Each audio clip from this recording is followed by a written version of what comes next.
started using Spirit Walkers more often instead of just, lots of Raiders and Grunts and Catapults, and, even though that works too in the right hands. Now that we've been able to see so many examples of Grubby and other professional Orc players beating Night Elf with Masters of the Talon, we, take that on our own, and now it has affected the average level play. So, I don't know. Like I said, I think we've adapted with our current patch, with 1.21. That 1.22, I don't know. Was it necessary? No. I think we could have been okay with what we've been now. I've been happy with it. I never really thought we needed a patch. But when we've gotten the patch, I've been really excited because I think the length at which this patch took to actually get implemented left us all kind of waiting for big changes. And when the patch came and it was so many minor things, I think a lot of us were disappointed. We were expecting whole big changes, drastic things to fix perceived imbalances for so long. We thought that Blizzard's been seeing these all this time and saving up all this data and, listening to all the average level players, in which they're listening to them, but they're just not taking the route of listening or implementing the changes that the average players want. They're doing it for the professional players. I can almost guarantee you that that Todd and that Grubby and all the other high-level players, that they talk with Blizzard on a regular basis. They have their insides at Blizzard, and Blizzard wants to hear from them. So they'll talk to them, and they'll say, hey, what do you think needs to be changes? Or if they hear from other people that, involved at the professional level, what needs to be changed, and then they make it happen. So the replay's almost over here. I'm going to get the other one synced up, too. If you guys want to watch the rest of it, go for it. The huge argument was here just finding out a different way to take out the human fast expansion, and saying that the patch really wouldn't have had any impact on this replay at all.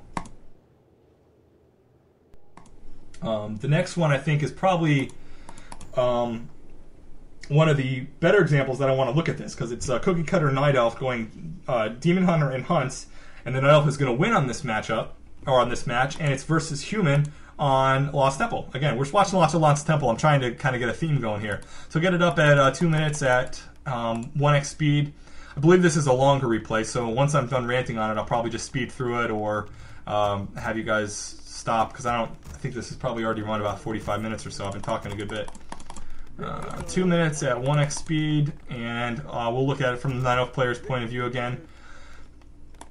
I guess it should be kind of stated that I'm not a Night Elf player. I'm barely an Orc player, and I play a little bit of Human, but I'm mainly Orc, so I don't really feel as confident in my abilities to commentate on Night Elf. Although I have a pretty good general knowledge of everything about the game. So although I started as WC Replays as primarily an Orc commentator, I've kind of evolved and learned a lot more about the game, and I feel like I can kind of comment on a lot of different aspects of it. And you know what? I rely a lot on fan base input, and I read a lot of I read the forums. I actually steer clear of member chat whenever possible, because that's kind of just gotten.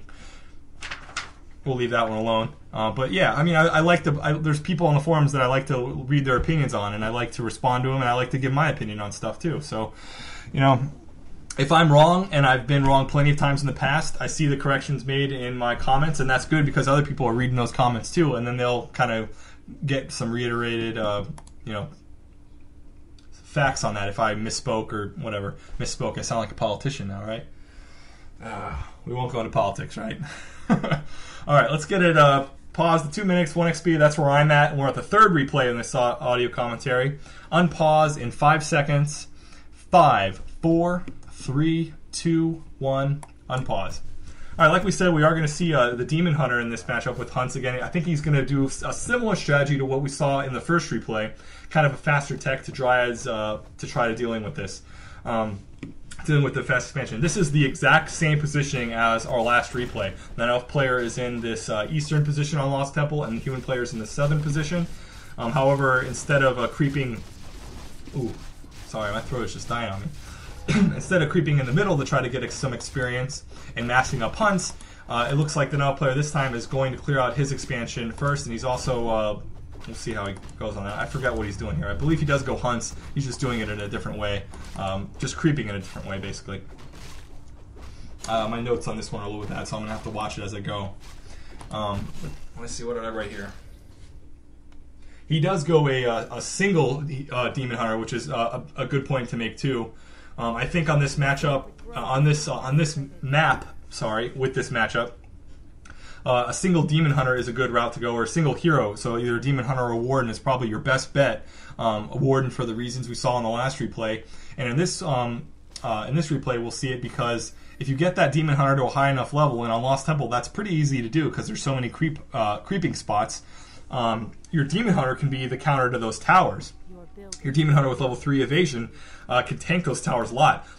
Demon Hunter with the health pot, with an invuln pot, with being healed by the Bear's Rejuve, being buffed by the Bear's Roar. You know, there's lots of ways of keeping that Demon Hunter alive. My throat is killing me, guys. Jeez, I gotta practice talking a lot more, I guess. In this instance, however, we do see the Night Elf player doing something different than the last Night Elf player. He is trying to do a little bit of harassment on this rather than creeping the whole time. This is what I was thinking was maybe a little bit of a mistake. He's trying to make Insomnia fight for this expansion.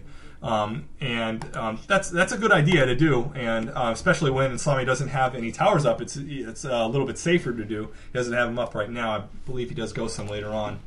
And I wonder what his thinking was behind not going any abilities yet. He hasn't picked his skills yet. He still has 2 skill points spent, and he's level 2. I believe he wants to maybe decide if he goes the Mana Burn route with evasion, or if he's going to go the Immolation route with evasion. We'll see what he decides to do with that later. Sometimes if there's a lot of peons around or peasants around, going immolations isn't a bad idea. I haven't seen too many replays where it's been done successfully, but I can kind of see the reason behind waiting to make that decision. As Mana Burn doesn't, it has an effect on the Archmage, so he could have been Mana Burning a lot of this to stop the Archmage from making so many water elementals. But you know, it's not too big of a deal. Brilliant Sword kind of counters it pretty good. Alright, so this Scout Tower being constructed at this point. This is something that someone's going to have to clear up for me right now. Is the rate at which a Scout Tower is speed built, is that affected by the repair rate nerf in this 1.22 patch? If so, that might have a little bit more of an impact, but the way I think it works and the way I interpreted it was the repair rate only starts being repaired when it's at lower hit points, not when it's being constructed. Speed construction and repair is something completely different. Those are 2 different things. So if it's while it's being constructed and it's taking damage, that repair rate is being nerfed.